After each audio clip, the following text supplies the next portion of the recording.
Olá, seja bem-vindo ao FURB Pesquisa, o nosso espaço para conversar sobre o conhecimento que se produz aqui na universidade. No programa de hoje, a gente vai conhecer um estudo desenvolvido no programa de pós-graduação em Ensino de Ciências Naturais e Matemáticas, que investigou a relação entre a interação das crianças com a natureza e o processo de aprendizagem e desenvolvimento infantil. Para falar sobre esse assunto, a gente recebe aqui o pesquisador Nando Matheus Rocha, que é mestre em Ensino de Ciências Naturais e Matemáticas. Bem-vindo, Nando. Muito obrigada pela presença. Obrigado, eu que agradeço pelo convite. E a gente recebe também a professora Keila Batista, que é doutora em Patologia e foi orientadora do Nando nesse processo de pesquisa. Bem-vinda, professora. Obrigada pela presença. Obrigada, Camila. Muito prazer estar aqui com vocês. Nando, eu gostaria que você começasse nos contando um pouquinho da tua trajetória e da relação dessa tua trajetória com o teu projeto de pesquisa. Bom, eu sempre tive uma relação muito próxima com a natureza, né? Desde a infância, eu tenho um irmão gêmeo e a gente vivia muitas aventuras na praia, escorregando em barrancos de barro, né? Isso tudo eu vou contando lá na dissertação, porque depois, em determinado momento, eu percebo que não é à toa que eu tenho esse interesse por estudar a relação da criança e natureza. Tem a ver com a minha trajetória, né?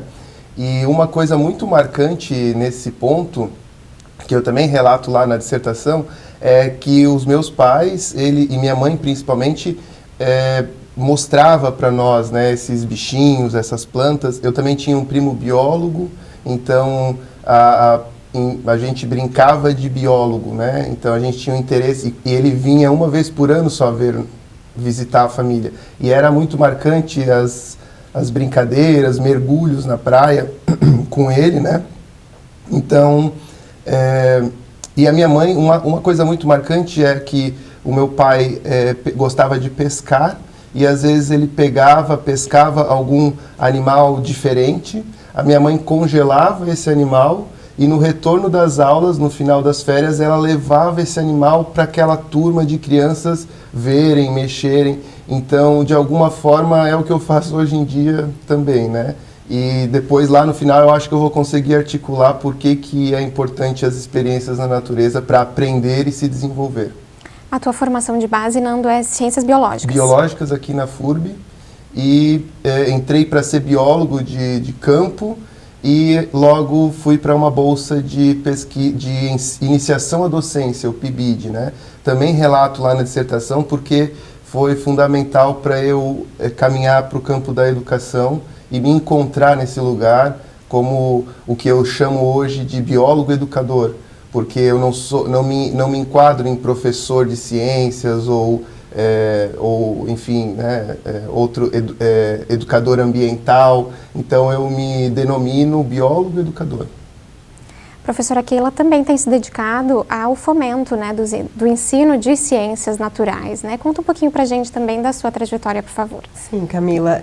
Desde 2021, quando eu entrei no PPG-Sim, né, para orientar ali o mestrado profissional, eu reativei, né, uma antiga vocação minha da biologia, porque eu fiz licenciatura, né, então sempre estudei voltada para o ensino. Depois, quando eu fui para mestrado e doutorado, eu acabei me engajando mais na parte da área da saúde e deixei isso, né, latente ali na minha trajetória. E quando eu retornei para o PPG-Sim, já com um contexto, uma bagagem de ensino voltado para metodologias ativas, que é o que eu oriento hoje, né, mais voltado para essas metodologias inovadoras no ensino, acabei então trazendo esse contexto do ensino novamente para minha carreira, né, e tive o prazer de orientar o Nando foi meu primeiro orientado ali no programa, né, ex-aluno nosso, né, foi meu aluno na graduação e retornou aí com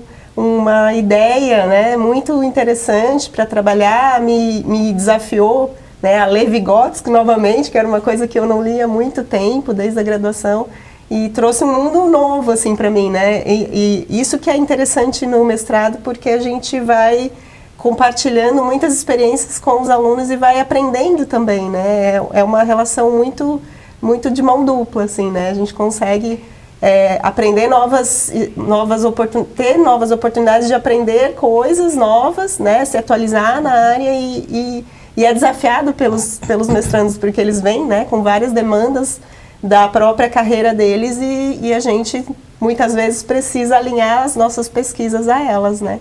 Então esse foi o grande desafio e o prazer, né, de trabalhar com o Nando aí no mestrado dele. Só quero comentar algo muito importante para eu e para Keila, que é sobre essa parte de Vygotsky, que a gente teve um co-orientador na pesquisa, que foi o professor Edson Schroeder, aqui da FURB. Ele foi co-orientador porque ele já está aposentado, né? Então ele é colaborador do programa e ele é uma pessoa fantástica, assim, ele que nos guiou nessa trajetória da aprendizagem, do desenvolvimento humano, pautados na teoria histórico-cultural, né? Então foi, o professor Edson, sim, foi fundamental. Está aqui com a gente também. Nando, eu gostaria que você nos explicasse como é que nasceu, então, esse teu projeto de pesquisa no âmbito do PPG-Sim. Tá. Eu já trabalhava, né, com oficinas e eventos de educação ambiental, digamos assim. Então, eu ia para uma creche ou para uma escola e fazia lá uma aula diferente com as crianças. Então, eu vim para o PPG-Sim para entender como que a criança aprende, mas muito a partir de uma provocação que eu sempre conto, né, que é muito interessante, que num encerramento de uma escola que eu trabalhava, também com atividades pontuais, uma professora diz, então até ano que vem, a gente se encontra ano que vem. E aí eu falei, até ano que vem. E ela disse, mas você começa depois, né, de lá por março que você chega, porque a sua parte é mais entretenimento. Aí aquilo ali ficou assim, e talvez ela nem saiba disso, mas aquilo ali me provocou de, como assim, parece entretenimento, porque para mim é educativo. E aí, só que aquilo ali despertou, como que eu vou entender o educativo, então como que a criança aprende e como que a criança aprende na natureza, o que eu preciso organizar, planejar para que de fato ela aprenda, porque é muito comum a gente escrever isso, né? Então as crianças aprenderam, mas como que eu sei se elas aprenderam ou não aprenderam se eu não compreendo o processo de aprendizagem? E na biologia eu fiz licenciatura.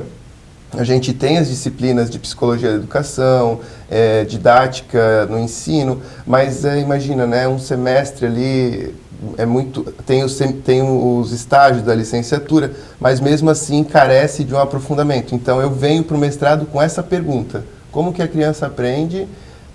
E eu gostaria de descobrir isso fazendo as práticas que eu já faço, né, mas precisaria de uma base teórica, né? Daí nesse momento que entra o professor Edson. A gente pode considerar, professora Keila, que existe uma lacuna ainda de conhecimento sobre esse assunto especificamente, esse processo de aprendizagem das crianças na natureza? Sim, é uma área muito, muito ampla ainda a se desbravar, né? Muitos professores vêm com essas demandas, né? E o Nando, ele faz um diferencial, né? Porque os professores estão nas escolas, estão vendo contextos, mas bastante pontuais. E como o Nando sai dessa educação formal, né, ele vai para esse espaço de educação não formal, ele percebe essa quebra, né? Muitas pessoas vendo aquilo como algo apenas lúdico, né, que não traz aprendizado. E na verdade a criança está aprendendo o tempo todo, né? Ela está ligada, e quanto mais atividade é exploratória, prática, né, e traz o contexto do dia a dia dela, mais ela vai aprender, né? Então os processos eles vão se formando dentro da cabecinha delas, né? E conforme a teoria de Vygotsky, a gente entende que esses processos são extremamente individuais também, né? Cada criança aprende de uma maneira e faz conexões diferentes e forma novos conceitos, né, a partir dessas práticas. Então, na verdade, são as vivências que vão fazer com que ela aprenda. Então, são áreas ainda que a gente precisa ainda investigar bastante, né? Poder comprovar também essas mudanças, porque os professores que estão nas escolas precisam entender também como isso acontece, né? Como realmente a criança aprende, para que eles possam inovar, mudar as suas práticas, atualizar, né? A gente está num contexto hoje de muito acesso à informação, né? Mas esse acesso não necessariamente traduz em conhecimento. Então, a gente precisa começar a mudar a nossa forma de ensinar também, né? Trazendo essas vivências que o Nando, né, muito bem fez no mestrado dele, para poder estudar como isso acontece, né? Então, cada atividade que foi pensada ali no processo de desenvolvimento do mestrado do Nando foi pensada para poder validar isso posteriormente, né, realmente no aprendizado. E não como apenas uma prática só para ilustrar aquele conhecimento. Não, é uma vivência, realmente essa vivência vai se traduzir em conhecimento para as crianças, né? E isso vai ficar para o resto da vida, que é o que o Nando conta da infância dele, né? E vai mudar a trajetória, vai mudar vidas mesmo, né, dessas crianças. Curioso, professor, é que em alguns países, sobretudo países nórdicos, esse contato das crianças, né, das crianças bem jovens, bem novinhas com a natureza, ele é o principal. Sim. No início dessa trajetória, né, em que o trabalho da criança é brincar, supostamente, na natureza, né? Sim, é muito importante isso, porque é inquestionável que a criança aprende a todo momento, né? Ela aprende na escola, ela aprende em casa, ela aprende com os amiguinhos dela. O ser humano aprende, né? Só que a diferença é que na escola a gente tem alguns objetivos e intenções muito específicas, e quando a gente vai para a natureza, por exemplo, as crianças da pesquisa, que foram 28 crianças, e eu também opto por falar criança em vez de aluno, embora nos anos iniciais elas deixam de ser crianças nos documentos oficiais, mas a gente optou por falar da criança mesmo, né? Desse sujeito que tem direitos. Elas iam no bosque já, mas elas iam no bosque para brincar, de correr, elas tinham várias brincadeiras. Nos primeiros momentos da pesquisa eu vou com elas lá descobrir o que elas faziam. E aí tinha o barco pirata, tinha a lojinha do Douglas, tinha um templo que era um espaço redondo com as copas, faziam um círculo, e lá era um templo de fazer poções. Então elas estão brincando a partir do que elas internalizaram até aquele momento da vida delas, muito proveniente da cultura artística e, por exemplo, filmes, séries, das brincadeiras que elas já trazem com elas, né? Então, elas brincam e elas vão aprendendo brincando. A diferença da pesquisa, que é um dos resultados dela, é que a partir dessa organização, desse olhar junto com a teoria do professor, ele pode proporcionar outras brincadeiras. E aí, elas brincam de ser biólogas também. Então, elas brincam de policial, de bombeiro, de professor, porque são as profissões que elas conhecem. Elas desconhecem o que é um biólogo. E aí, a partir do momento que elas sabem o que o biólogo faz, elas podem brincar de ser biólogos também. E isso vai ampliando o conhecimento delas sobre a natureza, não só o conhecimento, mas a forma que elas se relacionam com elas mesmas, com os outros e com esse mundo natural, né? Acho que é interessante, Nando, a gente explicar como é que essa pesquisa foi realizada. Foram vários encontros, né? Você menciona ali uma turma de 28 crianças numa escola que tinha um bosque, né? Como é que essa pesquisa foi realizada do ponto de vista dessa interação, né, com as crianças, dos encontros realizados com as crianças? Sim. A pesquisa, o método dela é do tipo intervenção pedagógica, né? Então, a intervenção, ela vai gerar dados, né? Então, eu começo essa trajetória observando o que as crianças já têm, o que elas já sabem, o que elas conhecem sobre a natureza, o que elas fazem naquele bosque, e vou propondo atividades e observando o que vai mudando nessas crianças. Então, a pesquisa do tipo intervenção, ela vai gerar dois principais resultados. As implicações nos sujeitos, ou seja, nas crianças, o que mudou nas crianças e o que mudou na própria intervenção. E aí é legal, esse método de pesquisa foi muito interessante porque ele responde as duas principais perguntas da pesquisa, que é como que as crianças aprendem na natureza, então essas implicações no sujeito responde isso, e como que eu organizo práticas na natureza. E aí as implicações sobre as práticas responde essa outra pergunta, né? E a gente optou por chamar de encontros interativos, porque, por exemplo, eu falo oficina, palestra, evento. Na escola a gente chama de aula isso. E, na verdade, são atividades, né, que o ser humano organiza. E a gente optou em chamar de encontro interativo porque era um dia diferente, o dia que o biólogo ia lá estudar o bosque. E é muito interessante porque, em determinado momento do encontro, eu distribuo potinhos de plástico, colheres, uma cordinha que eu queria ver o que as crianças iam fazer com aquele material, né? Então, a ideia era assim, ó, vocês são pesquisadores, agora vamos pesquisar a natureza. E aí eu observei o que elas pesquisam. E aí é claro que elas coletaram coisas, flores, solo, formigas, mas o tempo todo elas vinham até mim e perguntavam, o que eu faço com isso? O que eu faço agora? Aí vem o papel do organizador, desse professor e desse educador, que o Vygotsky tanto menciona, que é uma peça fundamental, né? Ele ressalta, né, o papel desse adulto educador na aprendizagem e desenvolvimento das crianças e dos humanos, de forma geral. E aí, depois, uma criança pegou esse potinho e ela fez uma bolsa. Ela amarrou a corda e fez uma bolsa. E daí eu pensei, talvez eles precisam de alguma coisa para botar o que eles encontram. E aí eu apresentei o Fritz Miller, que é um cientista aqui de Blumenau, inclusive, um sujeito histórico, e que era um pesquisador que tinha uma bolsinha, e ele coletava coisas. Então, eu conversei lá com uma costureira vizinha, ela fez bolsas para mim, e eu dei um kit de pesquisador para as crianças. Então, era uma bolsinha, um lápis, um caderno, um potinho e um barbante. No outro encontro, a gente fez uma pesquisa como o biólogo faz. Então, tinha que delimitar uma área, tinha que procurar os animais em um determinado tempo, que é a pesquisa das ciências biológicas aqui, né, das ciências naturais. E aí elas foram lá fazer. Nos outros encontros, e é isso que a gente fala sobre o conhecimento, vai mudando o comportamento, quando eu chegava na sala de aula, as crianças automaticamente iam buscar as bolsinhas, porque aquilo foi internalizado nelas. Opa, nós vamos no bosque agora. Mas às vezes não ia, né? Então eu falava, não, pessoal, não vamos precisar da bolsinha hoje. Mas essa é a ideia, né?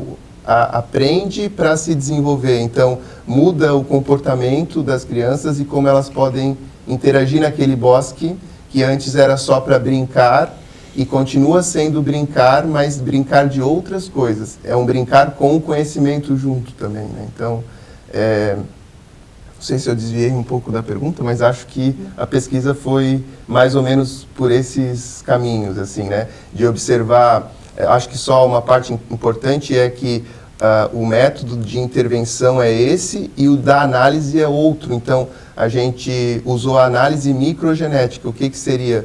O Vygotsky traz planos históricos de desenvolvimento. E a análise microgenética digamos que como se fosse uma estrada que eu vou observar o começo dela até um determinado ponto. Então, eu peguei os 9 encontros e todos a gente gravou todas as conversas, eu tive que transcrever para ir observando como que as crianças falavam no começo e como que elas explicam depois. E aí elas já começam a usar termos como artrópodes, por exemplo. Então, elas estão aprendendo. E aí elas vão no bosque e aí elas me presenteiam, por exemplo, com uma fala assim... no último encontro, era um encontro mais solto, para eu ver o que tinha mudado. E uma criança diz assim, professor, vamos lá em tal lugar do bosque, vou junto. E eu caminhando e de repente a criança fala assim, nossa, antes eu só corria aqui. Agora, enquanto eu corro, eu penso em quantos bichinhos tem por aqui. Percebe a diferença? Então isso que é aprender e se desenvolver, né? O bosque não é mais o mesmo lugar depois das intervenções, né? Em grande medida, né, professora Keila, toda essa intervenção, essa observação realizada pelo Nando, ela acaba mostrando a importância de fomentar esse olhar científico, esse olhar curioso que está na base da ciência entre as crianças, né? Sim. Camila, quando a gente percebe essas mudanças, né, de comportamento das crianças, a gente percebe que elas também internalizaram as mudanças de objetivo. Elas não iam mais no bosque só para brincar.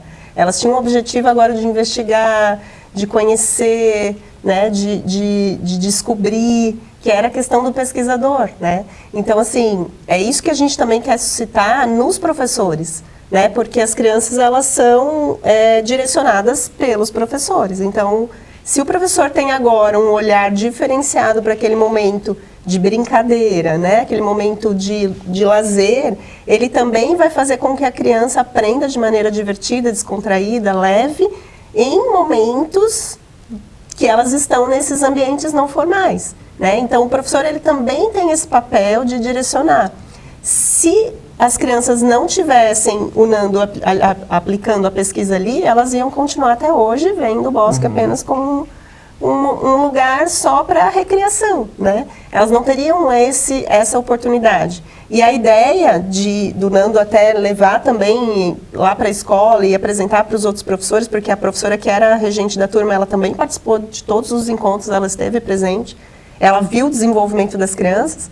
Então, de mostrar que isso pode ser um momento também de aprendizado e de avaliação desse crescimento das crianças, né? Porque hoje a gente sabe que existe ainda um engessamento nessa questão de avaliação das crianças, né, de maneira geral, aqui na universidade também é assim, mas que a gente pode ampliar isso, né, para um processo mais formativo, e não um processo apenas diagnóstico lá no final, né, só o resultado daquele contexto todo que a criança viveu, né. Então, a ideia é que essa pesquisa ela possa ampliar a visão dos professores, né? Ela amplia a visão das crianças, mas as crianças que participaram foi um grupo pontual, né? Um grupo grande, mas um grupo pontual. Mas que ela possa gerar essa visão diferenciada dos professores que estão na educação básica, né? Em qualquer nível isso pode ser aplicado, né? Desde a educação infantil até o ensino superior, né? Para a gente poder propiciar essas vivências e conseguir avaliar esses contextos, mesmo porque hoje a gente tem uma ampla gama de diferentes contextos de pessoas, né? Pessoas com distúrbios, com alguns transtornos, com alguns déficits, e a gente tem que contemplar, isso está dentro do contexto de inclusão, né? A gente tem que contemplar o aprendizado para essas pessoas também. Então, desde a criança, a gente já pode ampliar isso, e a vivência que vai trazer, né, esse crescimento, esse conhecimento, e isso vai perpetuar para o resto da vida, né? Então, a gente vai ter futuros cidadãos muito mais conscientes, né, da natureza do que o que a gente tem hoje, né? As pessoas acreditando que o planeta são as pessoas e não todo o contexto que a gente tem, né? Toda a natureza, né? Então, isso envolve uma geração futura muito mais consciente, né, dos problemas que a gente trouxe, né, para o nosso planeta, mas que vão ser solucionados por elas, né? Porque a gente não vai ter tempo para isso. Nando, de que forma a gente pode sintetizar as principais conclusões às quais vocês chegaram, né, a partir de todo esse processo de pesquisa?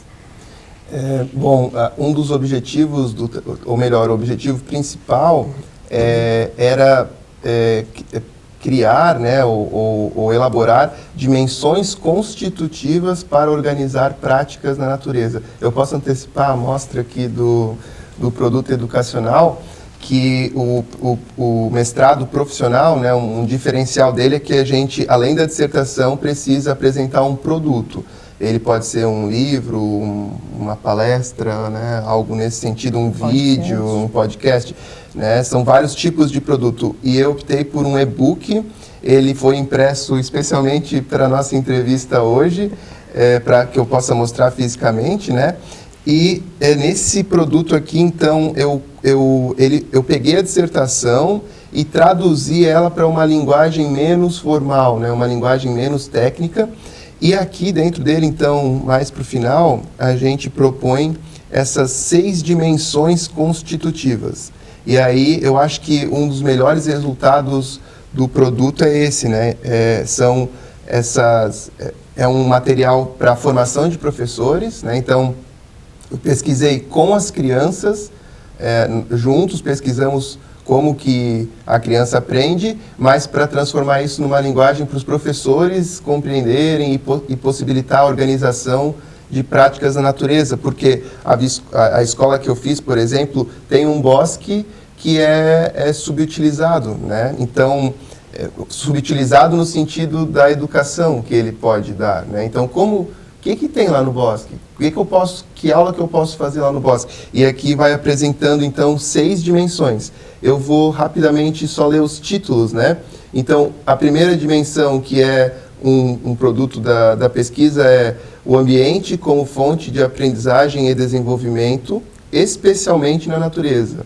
E aí esse ambiente é discutido aqui, que não é o bosque, o ambiente. O bosque é uma parte disso. O ambiente Para o Vygotsky, o ambiente que ensina, que educa, é o ambiente social. Então, é o encontro das pessoas no bosque. Não adianta eu ter um bosque e uma criança fica lá sozinha. Ela vai aprender algumas coisas, mas com outra criança, ela aprende outras coisas, e com um adulto educador, aí é outra história, né? E aí, só comentando o que a Prof. Keila disse sobre elas aprenderem em momentos diferentes, de formas diferentes, nesse último encontro teve 2 crianças lá que estavam arrancando umas plantas para brincar de espada. Então, para essas crianças não mudou muito a brincadeira do bosque. Mas, de repente, um grupo de meninas viu aquilo e saíram enfurecidas. Parem com isso, e não sei o que, e não sei o que. E aí elas foram lá e tentaram amarrar a árvore de novo, a planta, para ver se a planta ficava bonitinha de novo. E aí, então, é esse encontro das pessoas. Aquelas meninas enfurecidas mostram para aqueles meninos que talvez não, que estão em outro momento ainda da compreensão da coisa, de que a gente está estudando a natureza para cuidar dela, né? Então, eu conheço para cuidar também. E é isso que gera, né?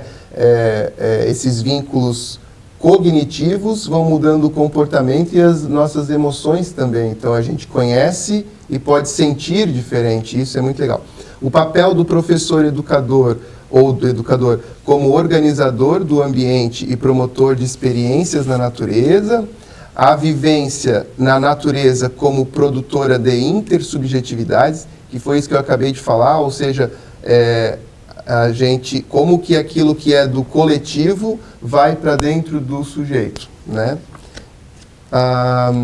O desenvolvimento de vínculos afetivo-cognitivos como dimensão psicológica, pedagógica, esse é um dos meus preferidos, ou seja, a gente não vai lá só para estudar, a gente vai lá para se divertir e para brincar enquanto conhece, né? As coisas não estão separadas, a escola faz muito isso, né? Agora vamos brincar, agora vamos estudar. E não existe, a gente brinca estudando, né? E aí tem uma criança que diz assim, ó, ela diz... Só um minuto, vou terminar. A formação dos conceitos científicos na relação orientada na natureza e, por fim, a cultura científica nas brincadeiras em ambientes naturais. E aqui uma criança passa por mim e diz assim, professor, eu sei que nós estamos pesquisando, mas eu posso brincar só um pouquinho? E aí o amigo, daí eu pensei, e agora, o que eu vou falar? Aí o menino, a outra criança do meu lado, pega e diz, o Matheus, está aqui, ele diz assim, ó, mas dá para fazer as duas coisas ao mesmo tempo, pois a gente pode se divertir enquanto pesquisa. Eu estou brincando e pesquisando. Ele responde para ela. Então, é esse encontro dos sujeitos que é o ambiente que educa. Mas se ele for lá dentro da natureza, é muito mais interessante do que estudar os artrópodes na sala de aula, por exemplo. A sala de aula também é um lugar de encontro, mas a gente precisa ir trocando esse ambiente, né? Então, o e-book está disponível em formato digital, né? Tem na biblioteca da FURB. No Educaps. No Educaps, que é um portal de produtos educacionais. E também, se pesquisarem por Pé de Terra, que é o projeto que eu desenvolvo, também encontro lá no Instagram o link para baixar esse produto. Bom, no programa de hoje nós conversamos com o pesquisador Nando Matheus Rocha, que é mestre em ensino de Ciências Naturais e Matemáticas. Muito obrigada, Nando, pela tua presença hoje aqui. Muito obrigado, eu que agradeço pela oportunidade. E conversamos também com a professora Keila Batista, doutora em Patologia, que foi a orientadora do Nando nesse processo de pesquisa. Muito obrigada, professora Keila. Foi um prazer estar aqui com vocês. Muito obrigada pelo espaço. Bom, a gente agradece também a você pela sua companhia e te convida a acompanhar as outras edições do FURB Pesquisa, todas disponíveis no canal da FURB no YouTube. O programa de hoje termina aqui. Até a próxima!